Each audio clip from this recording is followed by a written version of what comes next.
Monsieur le directeur, le PRS que vous nous demandez d'apprécier aujourd'hui engage l'organisation de l'offre de soins pour les 10 ans à venir dans notre région. Nous approuvons votre démarche de co-construction tout en estimant qu'elle est perfectible.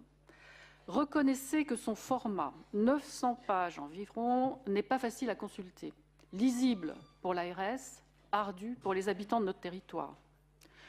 Vos services ont fourni un remarquable travail technique, évaluation de la démographie médicale, de la population, pyramide des âges, statistiques de fréquentation des établissements hospitaliers, dépenses, focus sur les hôpitaux où il faut faire toujours plus, avec toujours moins de moyens, dont le financement est fonction de l'activité et dont les directeurs gestionnaires décident d'objectifs chiffrés. J'ai lu beaucoup de chiffres dans ce PRS, mais sur le terrain, ce ne sont pas des chiffres que nous orientons et que nous soignons. Ce sont des humains que nous ne tronquons pas pour rentrer dans les statistiques. Ce sont des enfants, des femmes et des hommes en état de fragilité, pour qui la proximité d'un soignant est la condition nécessaire à la prise en charge de leur maladie.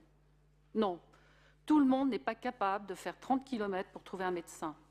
En ruralité, en montagne ou dans les quartiers, beaucoup renoncent aux soins parce qu'ils sont accablés par cette difficulté. Le PRS fait d'ailleurs le constat d'une alarmante augmentation des affections psychiatriques dans notre région, ce qui, pour moi, légitime d'aller au contact des populations. Parlons de fracture territoriale.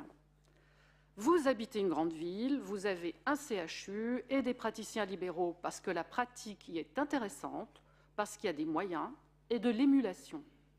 En concentrant les moyens dans ces grands centres, vous créez un sentiment d'abandon et vous laissez à la marge des populations qui ont plus besoin de soins parce que leurs conditions de vie sont défavorables. Dans ce PRS, je regrette le peu de place faite aux professionnels de santé libéraux qui pourtant assurent le relais de l'hôpital et la proximité des soins.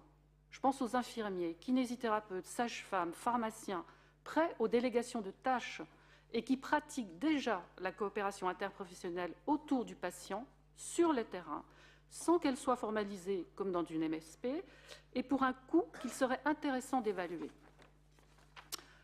Nous nous accordons sur la nécessité de la prévention, qualité de l'alimentation, de l'air, promotion de l'activité physique, réduction des addictions. Mais la prévention nécessite des moyens, et ces messages prouveront leurs résultats peut-être que dans une génération. Il faut aujourd'hui soigner et prévenir, ce qui implique des moyens supplémentaires, effort à supporter pendant les 10 ans à venir pour dégager des économies pérennes. Cela demande une vision et un courage politique. C'est investir pour les générations futures. Pour rappel, il y a 40 ans, de brillants experts ont proposé d'assimiler la santé à un bien de consommation. En réduisant l'offre, moins de médecins, on réduirait la demande, moins de malades, sans penser à l'augmentation de la durée de vie et au changement de notre société. D'où le numerus clausus, d'où la pénurie de médecins aujourd'hui et l'impossibilité d'ouvrir les vannes d'un coup. Parce que les futurs médecins ne pourraient être formés dans des services déjà exsangues en personnel. C'est pourquoi, monsieur le directeur, il faut aussi être sur le terrain pour décider de mesures sages et réalistes et entendre les populations.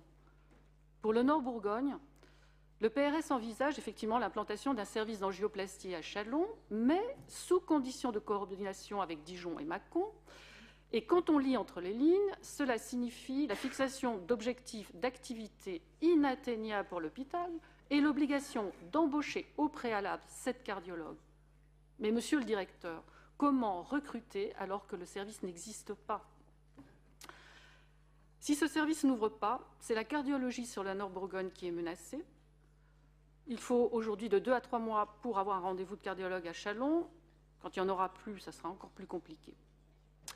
En conclusion, oui à la prévention et à l'innovation, tout ce qui a été mis en place comme la plateforme eTix.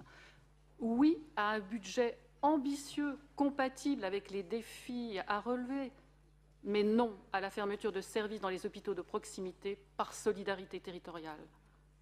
C'est pourquoi l'avis que je formule sur le PRS tel qu'il est aujourd'hui est défavorable et je regrette qu'il ne soit que consultatif. Je vous remercie.